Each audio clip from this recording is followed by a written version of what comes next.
ডুবছে বাংলাদেশ, প্রকৃতির রুদ্রমূর্তিতে চরম বিপাকের দেশ। শান্ত সবুজ বাংলা কি তবে এক মহাপ্রলয়ের মুখে?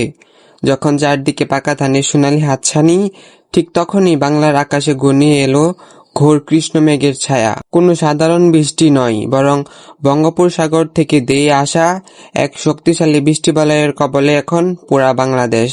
কিন্তু প্রশ্ন হলো, এই দুর্যোগ কি শুধুই বৃষ্টি, নাকি এক বড়সড় ঝড়ের পূর্বাভাস?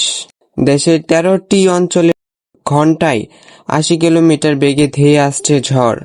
চট্টগ্রাম থেকে পায়রা সমুদ্র বন্দরগুলোতে জারি করা হয়েছে সতর্ক সংকেত। আবহাওয়া অফিস বলেছে, দেশের প্রায় ৯০% এলাকা এখন এই ভৈরী প্রকৃতির কবলে।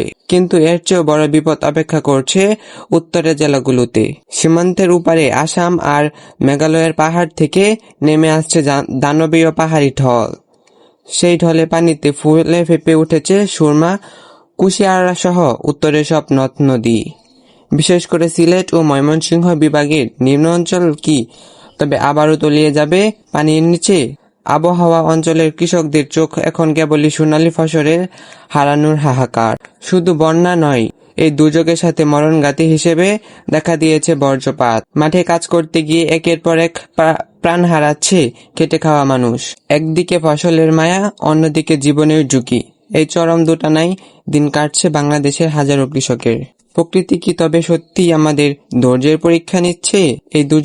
এই দুর্যোগ কাটিয়ে আমরা কি পারবো আমাদের অন্নদাতার ফসল রক্ষা করতে? সরকারের পক্ষ থেকে সর্বোচ্চ সতর্ক দেওয়া হয়েছে, কিন্তু প্রশ্ন থেকেই যায়, পৃথিবীর এই রুদ্রমূর্তির সামনে কতটা প্রস্তুত আমাদের জনপদ? আমাদের ভিডিওটি যদি ভালো লেগে থাকে তাহলে সাবস্ক্রাইব করে আমাদের পাশে থাকুন। ধন্যবাদ।